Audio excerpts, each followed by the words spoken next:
Mana Gustian? Assalamualaikum warahmatullahi wabarakatuh. Selamat pagi semua. Selamat pagi. Selamat pagi. Waalaikumsalam warahmatullahi wabarakatuh. Kami dari kelompok 2 ingin mempresentasikan materi kami.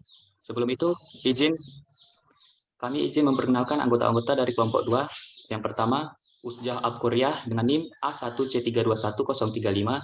Dan yang kedua, saya sendiri, Gustian, dengan NIM A1C321034. Dan yang ketiga adalah Isnaini Ramadoniati dengan NIM A1C321036. Di sini kami akan mempresentasikan materi kami tentang pengertian landasan historis dan kultural pendidikan Pancasila. Yang kedua, pengertian landasan yuridis dan filosofis pendidikan Pancasila. Dan yang ketiga, visi, misi, dan tujuan pendidikan Pancasila. Pengertian landasan historis dan kultural pendidikan Pancasila akan dibawakan oleh Saudari Usjah Abkuryah. Kepada Saudari Usjah Abkuryah, waktu dan ruang Zoom dipersilakan. Baik, terima kasih. Landasan histori adalah fakta-fakta sejarah yang dijadikan dasar bagi pengembang pendidikan Pancasila, baik menyangkut formulasi tujuan, pengembangan materi, rancangan model, pembelajaran, dan evaluasinya.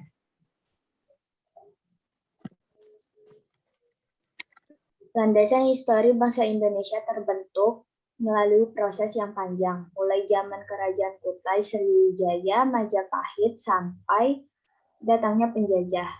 Secara historis, nilai-nilai yang terkandung dalam Pancasila sebelum dirumuskan dan disahkan menjadi dasar negara Indonesia secara objektif, historis, telah dimiliki oleh bangsa Indonesia sendiri, sehingga asal nilai-nilai Pancasila tersebut tidak lain adalah dari bangsa Indonesia sendiri dan bangsa Indonesia sebagai kausa materialis Pancasila.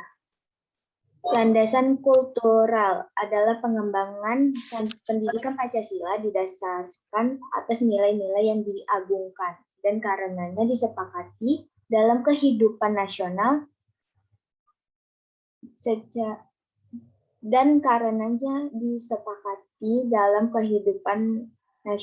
secara kultural, unsur-unsur Pancasila terdapat pada adat istiadat, tulisan, bahasa, slogan, kesenian, kepercayaan, agama, dan kebudayaan Indonesia secara umum. Landasan kultural bangsa Indonesia mendasarkan pandangan hidupnya dalam bermasyarakat, berbangsa, bernegara pada suatu asas kultural yang dimiliki dan melekat pada bangsa itu sendiri. Nilai-nilai kenegaraan dan kemasyarakatan yang terkandung dalam sila-sila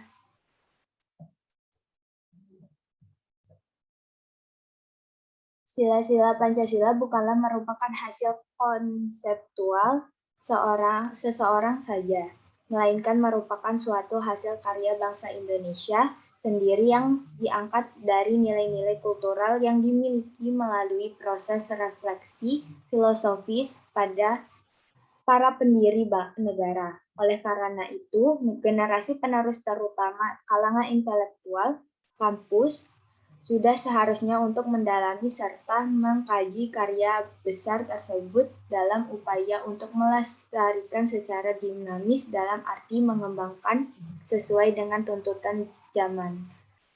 Selanjutnya akan dipresentasikan oleh Isnaini. Oke, yang ketiga yaitu landasan yuridis. Landasan ini menyangkut aturan perundang-undangan yang mendasari pelaksanaan pendidikan Pancasila, yaitu Pancasila secara yuridis konstitusional setelah secara formal menjadi dasar negara sejak dituangkannya rumusan Pancasila dalam pembukaan Undang-Undang Dasar 1945. Next.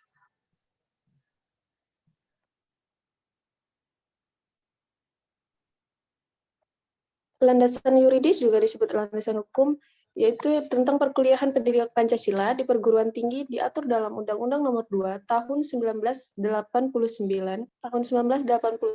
tentang Sistem Pendidikan Nasional. Pasal 39 yang menyatakan isi kurikulum setiap jenis, alur, dan jenjang pendidikan wajib memuat pendidikan Pancasila, pendidikan agama, pendidikan kewarganegaraan. Demikian juga berdasarkan SK Mendiknas RI nomor 232/U/2000 tentang pedoman penyusunan kurikulum pendidikan tinggi dan penilaian hasil belajar mahasiswa. Pasal 10 ayat 1 dijelaskan bahwa kelompok mata kuliah pendidikan kewarganegaraan wajib diberikan dalam kurikulum setiap program studi yang terdiri atas pendidikan Pancasila, pendidikan agama, dan pendidikan kewarganegaraan. Sebagai pelaksanaan dari SK tersebut, Dirjen Pendidikan Tinggi mengeluarkan surat keputusan nomor 38/DIK Dikti atau _Cap/2002 tentang rambu-rambu pelaksanaan mata kuliah, pengembangan kepribadian atau MPK. Dalam pasal 3 dijelaskan juga bahwa kompetensi kelompok mata kuliah MPK bertujuan menguasai kemampuan berpikir, bersikap rasional dan dinamis, berpandangan luas sebagai manusia intelektual. Adapun rambu-rambu mata kuliah MPK Pancasila adalah terdiri atas segi historis, filosofis, ketatanegaraan, kehidupan berbangsa dan bernegara, serta etika politik. Pengembangan tersebut dengan harapan agar mahasiswa mampu mengambil sikap sesuai dengan hati nuraninya, mengenali masalah hidup terutama kehidupan rakyat, mengenali perubahan serta mampu memaknai peristiwa sejarah, nilai-nilai budaya demi persatuan bangsa. Kemudian ada landasan filosofis, di mana landasan ini adalah penggunaan hasil-hasil pemikiran filsafat Pancasila untuk mengembangkan pendidikan Pancasila. Pancasila yang merupakan filsafat negara harus menjadi sumber bagi segala tindakan para penyelenggara negara, menjadi jiwa dari perundang-undangan yang berlaku bagi kehidupan berbangsa dan bernegara. Pancasila juga sebagai dasar filsafat negara dan pandangan filosofis bangsa Indonesia, oleh karena itu sudah merupakan suatu keharusan moral untuk secara konsisten merealisasikan dalam setiap aspek kehidupan masyarakat, berbangsa dan bernegara. Dan secara filosofis, bangsa Indonesia sebelum mendirikan negara adalah sebagai bangsa yang berketuhanan dan berperi kemanusiaan. Hal ini berdasarkan kenyataan objektif bahwa manusia adalah makhluk Tuhan yang Maha Esa. Setiap aspek penyelenggaraan negara harus bersumber pada nilai-nilai Pancasila, termasuk sistem peraturan perundang-undangan di Indonesia. Oleh karena itu, dalam realisasi kenegaraan, termasuk dalam proses reformasi, dewasa ini merupakan suatu keharusan bahwa Pancasila merupakan sumber nilai dalam pelaksanaan kenegaraan, baik dalam pembangunan nasional, ekonomi, politik, hukum, sosial, budaya, maupun pertahanan keamanan. Selanjutnya, materi visi, misi, dan tujuan pendidikan Pancasila yang akan dijelaskan oleh Gustian. Baiklah, materi selanjutnya yaitu visi, misi, dan tujuan Pancasila. Visi pendidikan Pancasila di perguruan tinggi yaitu menjadi sumber nilai dan pedoman penyelenggara program studi dalam mengantarkan mahasiswa mengembangkan kepribadiannya selaku warga negara yang Pancasila. Misi dari Pancasila, mewujudkan nilai dasar Pancasila. Nilai dasar yang dimaksud di sini adalah nilai-nilai Pancasila, yaitu nilai ketuhanan, nilai kemanusiaan, nilai persatuan, nilai kerakyatan, dan nilai keadilan. Yang kedua, menumbuhkan kesadaran kita tentang menumbuhkan sikap dan berperilaku. Kemudian, dengan adanya pendidikan Pancasila, bisa terwujud sikap dan perilaku yang mengamalkan nilai-nilai Pancasila. Dan yang keempat, menumbuhkan tanggung jawab moral, iptek, dan sedi. Dengan adanya pendidikan Pancasila, bisa terwujud nilai dasar, kesadaran, sikap, dan perilaku berdasarkan Pancasila. Dari misi pendidikan Pancasila yang nomor 2 dan sampai nomor 4 ini, kita akan sadar dan memahami cara dalam berperilaku yang baik dan benar, dan juga kita bisa menjaga perbuatan sehari-hari kita, dengan cara menjadikan Pancasila sebagai landasan atau patokan untuk kita berperilaku. Dan yang terakhir, tujuan. Tujuan dari pendidikan Pancasila ialah memperkuat Pancasila sebagai dasar falsafah negara dan ideologi bangsa melalui revitalisasi nilai-nilai dasar Pancasila sebagai norma dasar kehidupan bermasyarakat, berbangsa, dan bernegara. Revitalisasi di sini artinya adalah suatu proses atau cara dan perbuatan untuk menghidupkan kembali suatu hal yang sebelumnya sudah terbudaya atau sudah mulai memudar. Sehingga revitalisasi berarti menjadikan sesuatu untuk atau perbuatan untuk menjadi vital. Kata vital di sini mempunyai arti yang sangat penting atau sangat diperlukan sekali untuk kehidupan dan sebagainya. Jadi, maksud dari memperkuat Pancasila sebagai dasar falsafah negara dan ideologi bangsa melalui revitalisasi adalah memperkuat Pancasila sebagai norma dasar kehidupan bermasyarakat, berbangsa, dan bernegara, dengan menghidupkan kembali nilai-nilai Pancasila yang kian memudar seiring dengan berkembangnya zaman. Mungkin sekian presentasi dari kami kelompok 4. Sekarang kita memasuki sesi tanya jawab.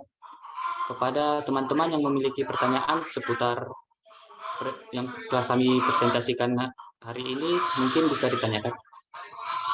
Saya Disian izin bertanya. Silakan. Kita dari kelompok. Dipersilakan. Pertanyaannya, apa saja contoh kehidupan nasional secara kultural? Terima kasih. Baiklah, ada yang lain?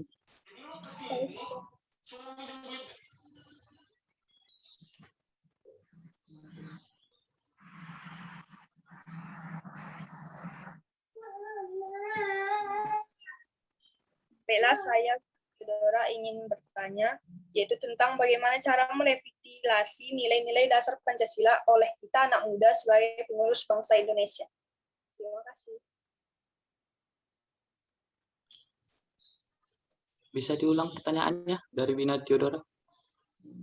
Pertanyaannya adalah, bagaimana cara merevitalisasi nilai-nilai dasar Pancasila oleh kita anak muda sebagai pengurus bangsa Indonesia? Lalu dari kelompok yang lainnya, apakah ada pertanyaan lagi? Aku kelompok 12. Dipersilakan. Kan nilai norma dalam masyarakat ini mulai berkurang tuh. Bagaimana sih caranya untuk meningkatkan nilai norma dalam kehidupan masyarakat? Kedengaran nggak? Kedengaran. Baiklah.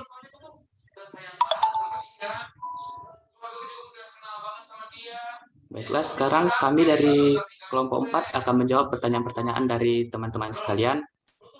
Untuk menjawab pertanyaan, dimohon memberikan waktu kepada kami agar kami bisa mencari jawabannya. Terima kasih. Baiklah, di sini saya akan menjawab pertanyaan dari Fortin tentang cara meningkatkan norma di kehidupan sehari-hari. Norma itu kan harus disepakati bersama dan berupa perintah atau larangan. Cara meningkatkan norma di kehidupan masyarakat tentunya dengan cara meningkatkan sanksi. Contohnya dengan cara kalau ada orang yang tidak sopan, contohnya tuh berpakaian yang tidak sopan atau apa, kita tegur dengan cara kita menegurnya, dengan cara kita melakukan kebiasaan yang baik sebagai contoh orang yang ada di depan kita. Contoh-contoh lain yang harus dilakukan sebagai kita masyarakat tentang norma ini, misalnya kita harus mencium tangan kedua orang tua saat hendak keluar rumah, meminta izin, menaati peraturan lalu lintas, menjaga sopan santun, bertutur kata dan berperilaku baik, menyantuni anak-anak yatim yang ada di lingkungan sekitar, saling membantu satu sama lain ketika terdapat salah satu anggota masyarakat yang tertimpa musibah. Sekian, apakah jawabannya bisa diterima, Fortin? Bisa. Makasih ya.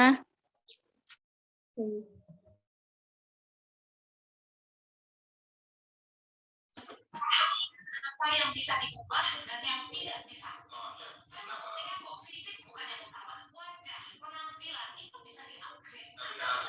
Baiklah, di sini saya akan menjawab pertanyaan dari Wina Theodora. bagaimana cara kita merevitalisasi nilai-nilai dasar Pancasila bagi kita anak muda.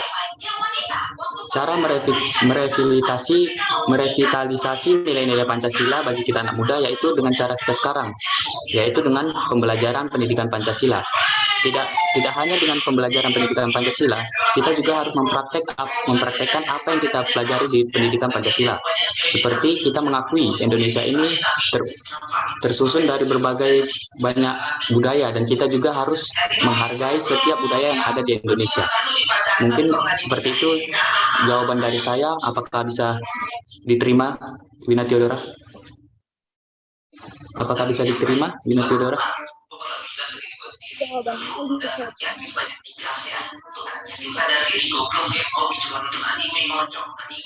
Mohon diulang, kurang jelas.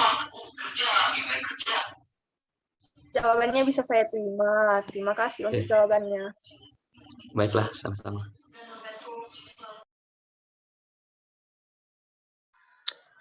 Baik, selanjutnya itu pertanyaan dari Novita ya, kelompok 1. Apa saja contoh kehidupan nasional secara kultural? Kita tahu ya, dalam artian sederhana, identitas kultural di Indonesia itu rincian karakteristik atau ciri-ciri sebuah kebudayaan yang dimiliki oleh sekelompok orang yang kita ketahui batas-batasnya tatkala dibandingkan dengan karakteristik atau ciri-ciri kebudayaan orang lain. Kultural di Indonesia salah satu contohnya yaitu banyaknya adat istiadat yang ada di negara kita Indonesia, di mana di setiap daerah itu mempunyai adat istiadat yang berbeda-beda gitu kan. Mungkin itu adalah salah satu contoh yang bisa kita lihat dari banyak kehidupan nasional secara kultural. Bagaimana Novita? Baik, terima kasih atas jawabannya. Baiklah, karena semua pertanyaan sudah dijawab, sekarang kita Baiklah, karena semua pertanyaan sudah dijawab, saya sebagai moderator dari kelompok 2 akan menutup sesi presentasi dan sesi tanya jawab ini. Jika ada salah-salah kata dari kami kelompok 2, kami mohon maaf. Assalamualaikum warahmatullahi wabarakatuh.